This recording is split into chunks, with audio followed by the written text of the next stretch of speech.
नमस्कार। आज की कक्षा 11वीं के फिज़िक्स में जो मेरा आज दूसरा लेक्चर है वो है वेक्टर एनालिसिस का सदिश विश्लेषण। वेक्टर एनालिसिस में आपको scalar quantities physics vector quantities, different type of vectors, law of vectors, addition, subtraction, product of vectors, results of vectors, सदिशों का जोड़ना, घटाना, गुणन और वियोजन आदि पर हम चर्चा करेंगे।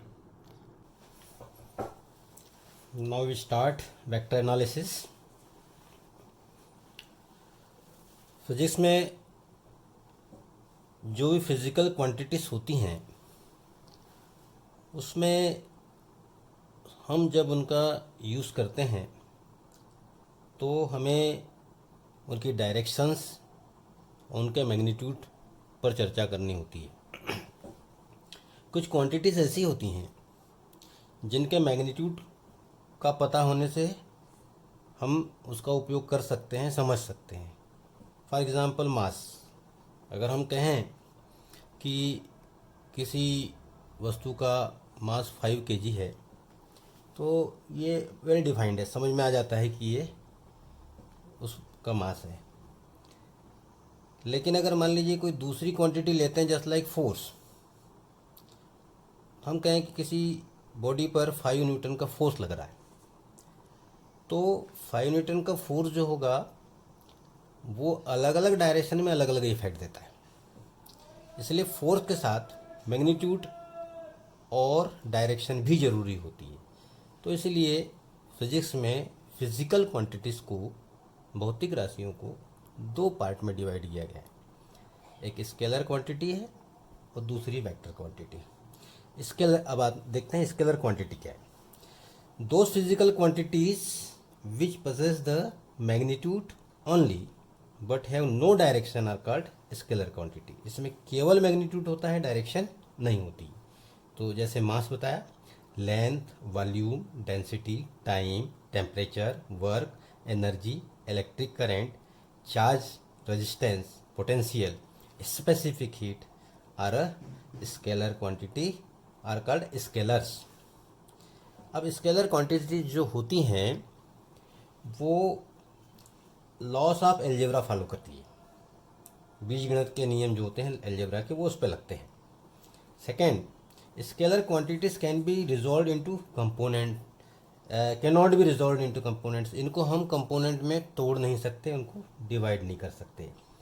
और तीसरी बात, product of two scalars is a scalar quantity. सदिश का प्रोडक्ट हमेशा सदिश होता है स्केलर से। अगर स्केलर को मल्टीप्लाई करेंगे तो स्केलर मिलेगा। अब सेकेंड क्वांटिटी जो होती है वो होती है वेक्टर क्वांटिटी। दो physical quantities which possess both the magnitude and direction are called vector quantities. जैसे मैंने आपको फोर्स के बारे में कहा था, force, velocity, acceleration, retardation, displacement, torque, intensity of magnetic field, magnetic moment, magnetic moment, weight, stress, potential gradient, potential gradient, not potential, potential gradient, current density, not current density are a vector quantities are vectors. Vectors follows laws of vector algebra। ये vector algebra follow करती हैं। सदिश बीजगणित का इसमें उपयोग किया जाता है। Vectors can be resolve into two or more than two components. Vector को हम दो या दो से अधिक कंपोनेंट में डिवाइड कर सकते हैं, रिजॉल्व कर सकते हैं। Product of two vectors may be scalar a vector quantity. दो वेक्टर्स का प्रोडक्ट स्केलर भी हो सकता है और वेक्टर भी हो सकता है। तो ये इंपॉर्टेंट पॉइंट्स हैं इनके। अब बात करते हैं कि हम कैसे रिप्रेजेंट करेंगे। Represent of vector, vector quantity को हम एक वेक्टर, देखिए हमने यहाँ पर O2P दिखाया हुआ है। तो ये वेक्टर को जनरली हम तीर से, एरो से दिखाते हैं। जिस साइड एरो लगाया जाता है वो हेड होता है और स्टार्टिंग पॉइंट उसका टेल होता है। जो उसकी लेंथ होती है वो उसका मैग्नीट्यूड होता है और डायरेक्शन जो है यहाँ पर O से P है, ये यहाँ पर OP वेक्टर है ये। नोटेशन ऑफ वेक्टर्स, वेक्टर को कैसे नोटेट करेंगे, कैसे दर्शाएंगे। तो वेक्टर पर हम एरो लगा करके, जनरली एरो लगाया जाता है, या बोल्ड लेटर में भी वेक्टर को दिखा सकते हैं, पर उसमें कन्फ्यूज़न होता है, इसलिए हम ये ही मेथड यूज़ करेंगे कि किसी भी लेटर पर हम अगर एरो लगाते थे तो वेक्टर हो जाएगा, A B vector, C vector, A vector, B vector, C vector. And last, modulus of vector, सदिश का परिमाण, मैग्नीट्यूड, मॉडुलस। तो इसमें हम अगर डायरेक्शन हटा दें तो जो बचा होगा वेक्टर में वो मैग्नीट्यूड होगा, उसका मॉडुलस कहलाएगा। और कैसे डिनोट करेंगे, हम उसके दोनों तरफ दो पैरेलल लाइन डाल देते हैं ऐसी, या फिर आप इस पे से एरो हटा दें तब भी वो उसका मैग्नीट्यूड कहलाएगा। तो इस प्रकार से ये स्केलर क्वांटिटीज़ और वेक्टर क्वांटिटीज़ हो गई। अब हम बात करते हैं टाइप्स ऑफ वेक्टर्स। वेक्टर के बहुत सारे हम एग्जाम्पल दे सकते हैं, काइंड्स हैं उसके। कुछ इम्पोर्टेंट जो है मैं आपको बता रहा हूँ। सबसे पहले है equal vectors. Equal vectors, two vectors having the same magnitude and acting along the same direction are called equal vectors. अगर दो वेक्टर्स दोनों एक ही डायरेक्शन में हों, ये वेक्टर ये है और ये वेक्टर बी है, दोनों वेक्टर्स की हमने लेंथ भी बराबर ली है और डायरेक्शन भी सेम लिया है, एक ही डायरेक्शन में, इसीलिए इक्वल वेक्टर्स कहलाएंगे। मीन्स ए वेक्टर इक्वल बी वेक्टर, समान सदिश कहलाएंगे जब दोनों के परिमाण भी बराबर हो, दिशाएं भी बराबर हो। Next, negative or opposite vector. Two vectors are said to be negative if their magnitudes are equal but they act in opposite direction। यदि दोनों मैग्नीट्यूड में इक्वल हो लेकिन इनकी डायरेक्शन उल्टी हो, यदि हम बी को अपोजिट ले लेते हैं इसी सेम केस में, ये वेक्टर ये हो गया और ये वेक्टर बी हो गया, जिसकी डायरेक्शन मैंने उल्टी ले ली, तो ये दोनों वेक्टर अपोजिट वेक्टर्स कहलाएंगे। और अपोजिट वेक्टर में, या इसको हम नेगेटिव वेक्टर भी कहेंगे, और इसके लिए अगर वेक्टर ए है तो इसका नेगेटिव वेक्टर क्या कहलाएगा, माइनस ए कहलाएगा। ए का नेगेटिव वेक्टर माइनस ए कहलाएगा। इस प्रकार से नेगेटिव मीन्स यहाँ पर जो बी वेक्टर है ये क्या है, ए का नेगेटिव वेक्टर है, माइनस ए वेक्टर है। इसके बाद नेक्स्ट हम बता रहे हैं आपको पोजीशन वेक्टर, स्थिति सदिश। ये बहुत महत्वपूर्ण है, इसकी ज़रूरत हमको बहुत पड़ेगी। Position vector is that vector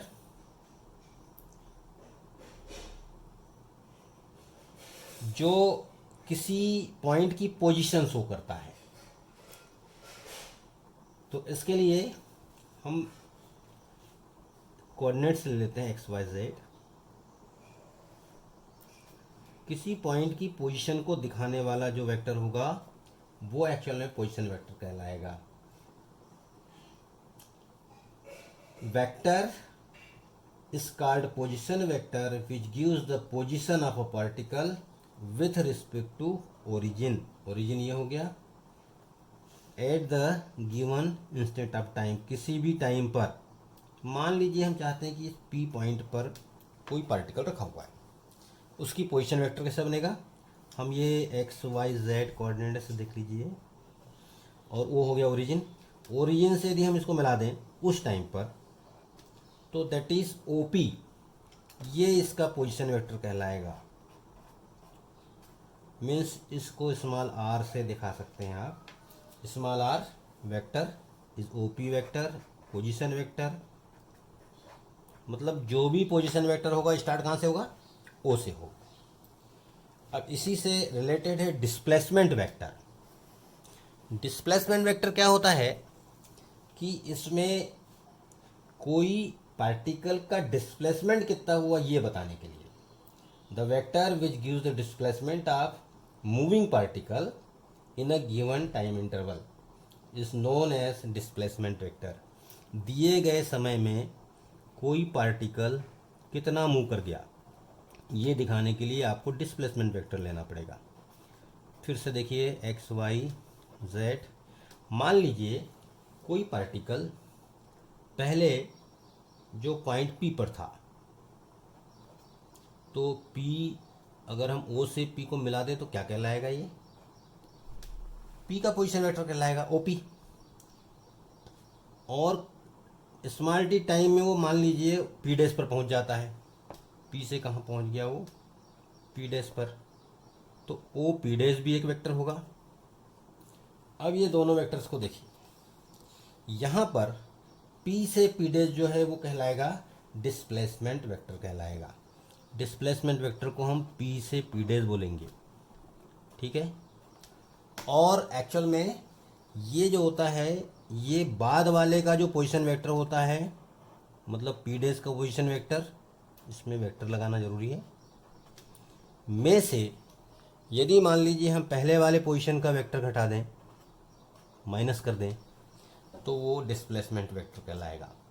मतलब P P dash equal to O P dash minus O P, displacement vector equal to next point जो सेकंड पॉइंट था उसका पोजीशन वेक्टर माइनस जो स्टार्टिंग पॉइंट था उसका पोजीशन वेक्टर। इससे हम displacement vector या विस्थापन सदिश निकाल सकते हैं। इसके बाद आता है unit vector. Unit vector,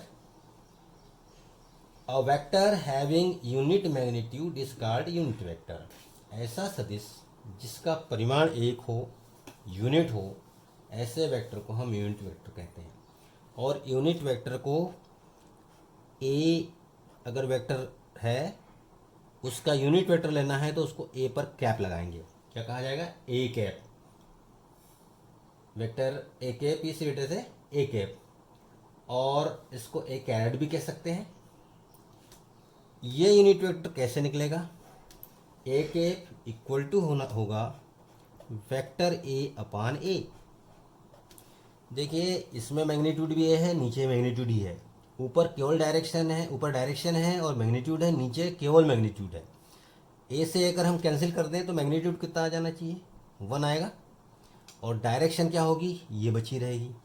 means vector A cap is unit vector of vector A, direction of A cap is direction of A, and magnitude is 1। एकांक सदिश वह सदिश होगा जो किसी सदिश के डायरेक्शन को शो करेगा लेकिन उसका मैग्नीट्यूड 1 होगा, तो इसलिए हम इसको यूनिट वेक्टर कहेंगे। फिर आता है नल वेक्टर। नल वेक्टर का यूज़ फिजिक्स में कहीं कहीं करना पड़ता है। नल वेक्टर का मीन्स जीरो वेक्टर जिसका मैग्नीट्यूड 0 हो। अब इसको कैसे हम शो करते हैं कि कभी कभी ये क्वांटिटीज आती हैं कि अगर दो वेक्टर्स को माइनस कर दिया जाए, दोनों सेम हो, सेम डायरेक्शन भी हो, सेम मैग्नीट्यूड भी हो, तो माइनस करने पर भी वेक्टर क्वांटिटी आएगी, तो यहाँ पर ये नल वेक्टर कहलाएगा। Vector A minus vector A equal to vector 0। अब बात आती है कि इसका मैग्नीट्यूड कितना होता है, मैग्नीट्यूड होता है 0। अब बात आती है डायरेक्शन किधर होता है, ये डायरेक्शन आर्बिट्री होती है, जैसे ली जाए स्वैच्छिक होती है, आर्बिट्री डायरेक्शन होती है।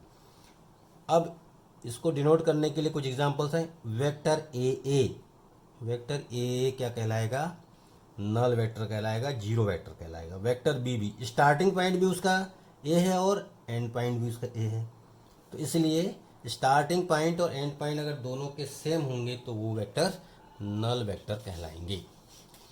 अब बात आती है कि वेक्टर्स में multiplication of vector by a real number.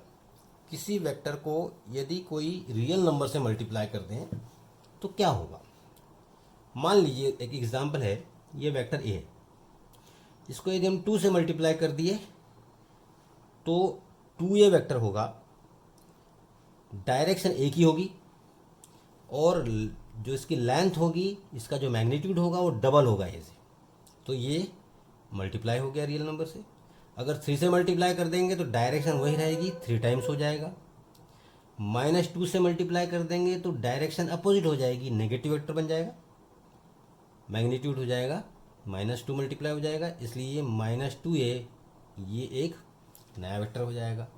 तो कोई भी लेमडा से मल्टीप्लाई करोगे वेक्टर ए को तो लेमडा ए जो है नया वेक्टर होगा और ये कहलाएगा multiplication of a vector by real number. अब बात आती है रिजल्टेंट वेक्टर कैसे कहते हैं। रिजल्टेंट वेक्टर या addition of vectors. Addition of vector, resultant vector, ये बहुत इंपॉर्टेंट है, ये हमको फिजिक्स में बहुत ज़रूरत पड़ेगी, इसलिए आपको तैयार करना ही होगा। Resultant vector, the resultant of two or more than two vectors is a single vector which produces the same effect as is produced by individual vectors together। ये दो से ज़्यादा भी वेक्टर्स का रिजल्टेंट वेक्टर हो सकता है, मिनिमम 2 वेक्टर्स लेने पड़ेंगे, और इनका जो रिजल्टेंट वेक्टर होगा वो वेक्टर होगा दोनों का सम्मिलित इफेक्ट, या दो से ज़्यादा वेक्टर्स लेंगे तो। इनके निकालने के लिए अब बात आती है कि कैसे हम इनका रिजल्टेंट वेक्टर निकालेंगे। मान लीजिए 2 वेक्टर्स हैं, तो अब इसमें डिपेंड करता है कि हमारे पास वेक्टर्स जो हैं उनकी डायरेक्शन क्या है। तो पहला केस है, case first, when two vectors are acting in same direction. यदि सेम डायरेक्शन में तो कोई प्रॉब्लम नहीं है, ये वेक्टर ये है, वेक्टर बी है, यहाँ दिख रहा है वेक्टर बी थोड़ा सा मैग्नीट्यूड ज़्यादा है इसका, ए का कम है, पर डायरेक्शन दोनों कैसे हैं, सेम। दोनों को ऐड करना है, एडिशन करना है, तो आप कंटिन्यू पहले वेक्टर ए ले लीजिए डायरेक्शन मैग्नीट्यूड के साथ में, फिर वेक्टर बी को उसके आगे कर दीजिए, और ये दोनों ऐड हो जाएंगे तो रिजल्टेंट वेक्टर आर कहलाएगा। R equal to A plus B, vector R equal to vector A plus vector B.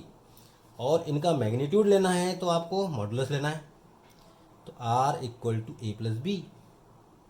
ऐसा भी लिख सकते हैं R equal to A plus B, means इसमें सीधे ऐड हो जाएंगे। अगर इसका मैग्नीट्यूड 3 है, इसका मैग्नीट्यूड 2 है, तो हो जाएगा 5। डायरेक्शन किसकी होगी, डायरेक्शन चूंकि दोनों की सेम है इसीलिए वही डायरेक्ट डायरेक्शन आर की भी होगी। सेकंड केस है when two vectors are acting in the opposite direction.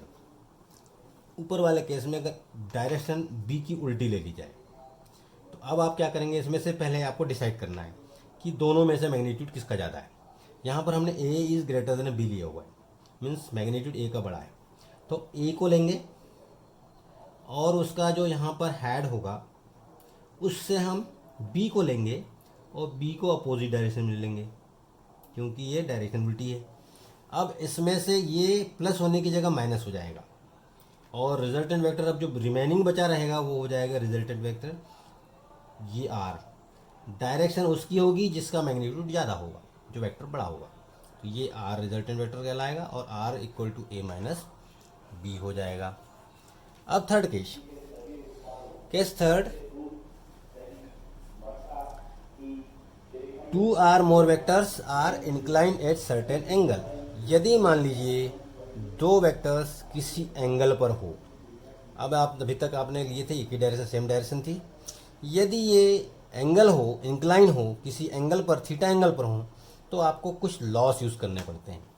सबसे पहला लॉ है law of triangle. Triangle law के से आप 2 वेक्टर्स को ऐड कर सकते हैं, इन दोनों वेक्टर का एडिशन कर सकते हैं, रिजल्टेंट वेक्टर निकाल सकते हैं। क्या होगा, according to this law, if 2 vectors are represented both in magnitude and direction by the 2 adjacent side of a triangle in one order. ये ट्रायंगल है, इनके ये एडजेसेंट साइड है, एक के बाद एक कंटिन्यू। हमने OP से वेक्टर ए को दिखा दिया और PQ से वेक्टर बी को दिखा दिया। then their resultant represent both in magnitude and direction। इनका परिणाम और परिमाण और दिशा दोनों में by the third side of the triangle। इस ट्रायंगल की थर्ड साइड कौन सी हो गई, OQ। And in opposite direction and in opposite order. ये ऑर्डर क्या होता है कि अगर ट्रायंगल में अगर आप ऑर्डर लेते हैं तो ये ट्रायंगल के ऑर्डर क्या होंगे, कंटिन्यू ऑर्डर होगा, OP PQ और QO होगा, ऐसा साइक्लिक ऑर्डर में। लेकिन अपोजिट ऑर्डर में क्या होगा, QO नहीं होगा, OQ होगा।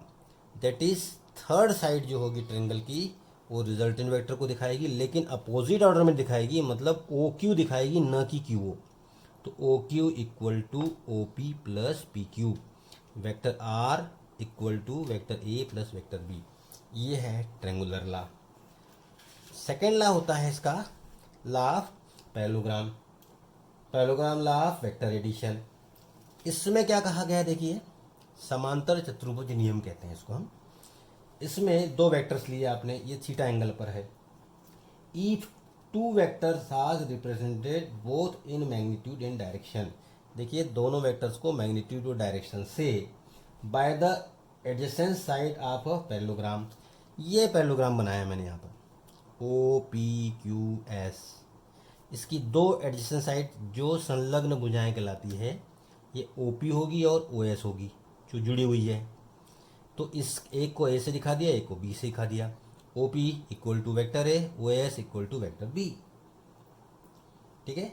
देन देयर रिजल्टेंट वेक्टर, अब इनका परिणामी क्या होगा, then their resultant vector is represented both in magnitude and direction by the diagonal of the parallelogram. इसके दो डायगोनल होंगे, तो diagonal of the parallelogram passing through their common point, दोनों के कॉमन पॉइंट से जो डायगोनल जाएगा उस वही उनका रिजल्टेंट वेक्टर होगा। Means vector R equal to vector A plus vector B. इसमें दूसरा डायगोनल नहीं लेना है आपको, वही डायगोनल लेना है जहाँ से दोनों वेक्टर्स लिए हैं। वेक्टर ए वेक्टर बी का डायगोनल ओ क्यू होगा और ओ क्यू इसका रिजल्टेंट वेक्टर होगा। That is R equal to vector A plus vector B. And ये दोनों लॉस के लिए जो आर की वैल्यू आएगी, आर का मैग्नीट्यूड आएगा, वो होगा A R equal to under root A square plus B square plus twice A B cos theta. Theta जो है वो दोनों के बीच का एंगल है, ए बी मैग्नीट्यूड हो गए, तो इससे आर का मैग्नीट्यूड निकल जाएगा और डायरेक्शन निकालनी पड़ेगी क्योंकि ये वेक्टर मिलेगा रिजल्टेंट वेक्टर। तो डायरेक्शन के लिए वाला एंगल अल्फा लिया है, किसके साथ एंगल अल्फा है, वेक्टर ए के साथ।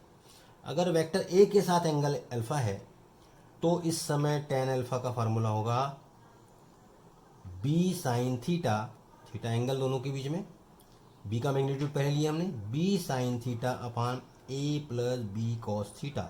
और अल्फा निकालना है तो आप इसको टेन इनवर्स कर दीजिए, tan inverse b sign theta upon a plus b cos theta. तो ये हो गया आपका पैरेललोग्राम लॉ। और साथ ही दूसरा लॉ होता है जिसको हम पॉलीगॉन लॉ कहते हैं, बहुभुज नियम। अभी आपने केवल दो वेक्टर्स लिए हैं, अब दो वेक्टर्स लेने से आपके ट्रायंगल लॉ और लॉ पैरेललोग्राम से तो आप सॉल्व कर लेंगे, लेकिन अगर मान लो थ्री वेक्टर्स होंगे, फोर वेक्टर्स होंगे, इनके अगर मान ली रिजल्टेंट निकालना है तो सेम वैसे ही है जैसे ट्रायंगल लॉ था, उसको आपको साइड्स बढ़ जाएगी और क्या बन जाएगा, पॉलीगॉन बन जाएगा। Vector A plus vector B plus vector C plus vector D, चार वेक्टर को मैंने यहाँ ऐड किया है। अगर आप इस कंडीशन में, अगर आप मान लीजिए कि सारे वेक्टर्स को एक इंक्लाइन में बढ़ते हुए झुकाव के क्रम में इनको रख दें, तो उस कंडीशन में देखिए लॉ पैरेललोग्राम बन जाता है। This law states that if a number of vectors can be represented both in magnitude and direction by the sides of an open convex polygon, एक जगह यहाँ खुला हुआ है ये, in the same order, then the resultant is represented both in magnitude and direction by the closing side of the polygon taken in opposite direction। आप open polygon बना लीजिए, खुला हुआ बहुभुज, जिसमें सारे वेक्टर को उसकी साइड्स बना दीजिए। इसमें ध्यान रखना पड़ेगा कि इनके जो ऑर्डर्स होंगे, इनके जो झुकाव होगा वो इंक्रीजिंग ऑर्डर में होना चाहिए, जिससे पॉलीगॉन बनेगा। ये ए हो गया, ये बी हो गया, ये सी हो गया और ये डी हो गया, तो ये एक ओपन पॉलीग्राम बन गया।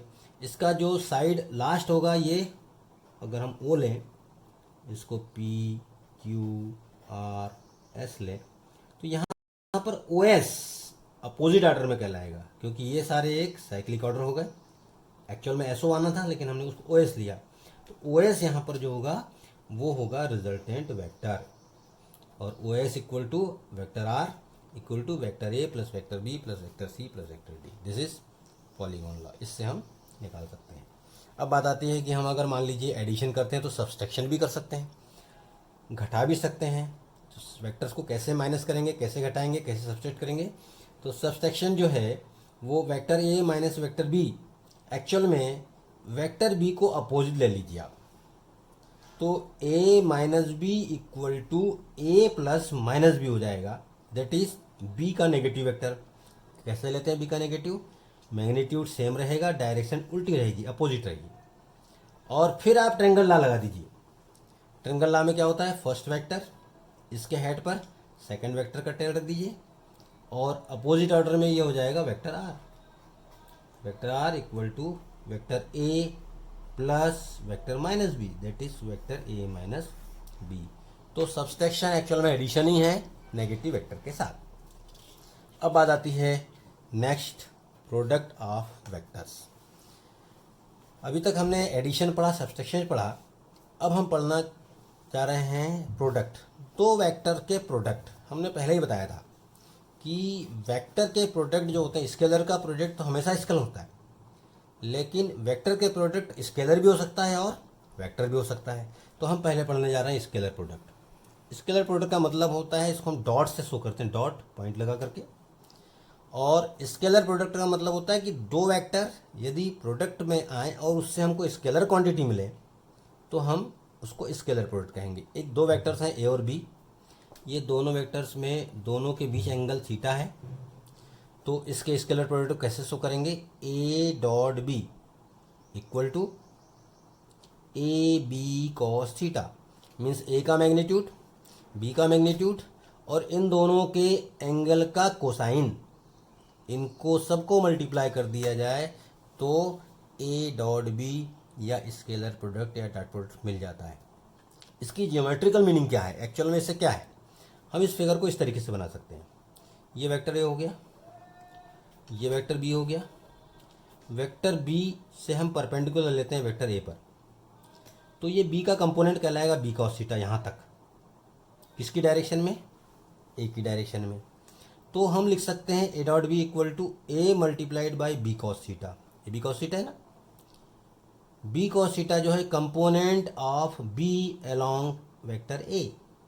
मीन्स हम वेक्टर ए के मैग्नीट्यूड से किसको मल्टीप्लाई करेंगे, वेक्टर बी के कंपोनेंट को, किस डायरेक्शन में, ए की डायरेक्शन में। सेम टू सेम उल्टा कर दें, यदि हम ए से परपेंडिकुलर बी पर लें तो ये आ जाएगा यहाँ पर ए कॉस थीटा, ये इसका कंपोनेंट।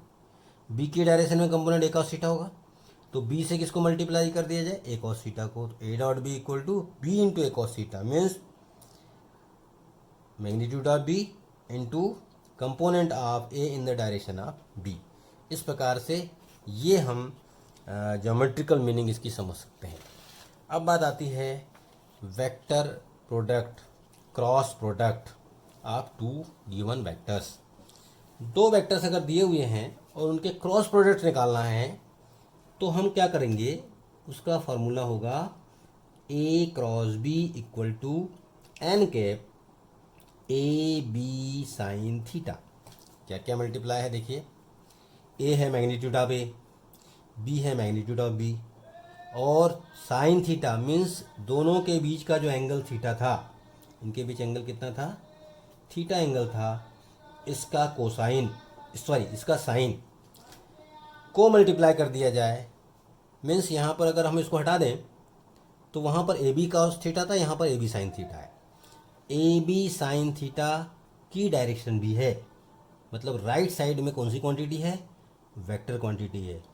तो इस प्रकार से वेक्टर प्रोडक्ट और क्रॉस प्रोडक्ट क्या क्या है, ये हैं।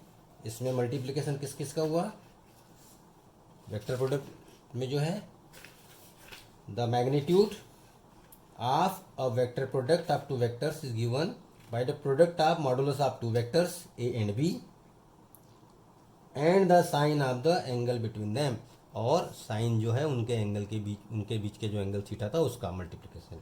एंड यहाँ पर एक इम्पॉर्टेंट बात है कि ये एन कैप भी है। एन कैप एक्चुअल में ये यूनिट वेक्टर है, कैप लगाते हैं तो यूनिट वेक्टर होता है। और अब एन कैप की डायरेक्शन किधर होगी, क्योंकि अब ये वेक्टर क्वांटिटी है तो इसकी direction N cap can be determined by the right hand screw rule. दाहिने हाथ का स्क्रू नियम, आपने स्क्रू यूज़ किया होगा घरों में, उसको स्क्रू ड्राइवर से घुमाते हैं पेचकस से, तो हम उस कॉन्सेप्ट को अगर यूज़ करेंगे तो सरलता से याद रख सकते हैं। इन केस मान के चलिए कि दो वेक्टर्स हैं, वेक्टर ए और वेक्टर बी। अगर हम देखें कि ये वेक्टर ए है और ये वेक्टर बी है, इन दोनों वेक्टर्स में हम क्रॉस प्रोडक्ट लेना चाहें, ठीक है, ए से बी तरफ जा रहे हैं या बी से ए तरफ जा रहे हैं, ये इंपॉर्टेंट है। ए क्रॉस बी निकालते हैं, अगर ए क्रॉस निकालते हैं तो स्क्रू को देखिए, ये ए और बी है, यहाँ पर हमने ए ले लिया ये और ये बी ले लिया। अब अगर मान लीजिए हम इसको घुमाते हैं ऐसा ए से बी की तरफ, तो ऐसा घुमाने पर स्क्रू आगे बढ़ता है या ऊपर जाता है। तो मैंने यहाँ डायरेक्शन कैसी ले ली इसकी, ऊपर की तरफ। और यदि उल्टा करेंगे, उसी में बी से ए की तरफ उल्टे तरफ आएंगे, तो उल्टे तरफ आने पर वो स्क्रू ऊपर जाने की जगह नीचे आएगा। तो एन कैप की डायरेक्शन, मतलब आपको क्या लेना है, आपको ए क्रॉस बी लेना है या बी क्रॉस से लेना है। इसका मतलब ये हुआ कि ए क्रॉस बी की डायरेक्शन जो होगी और जो बी क्रॉस ए की डायरेक्शन होगी, ये डायरेक्शन दोनों अपोजिट मिलेगी। क्लियर हो गई। इसीलिए इसका इम्पोर्टेंस है कि जो डायरेक्शन ए क्रॉस बी की होगी उसके ठीक अपोजिट बी क्रॉस ए की होगी। अब निकालना कैसे है, आपको right hand screw rule use करना है।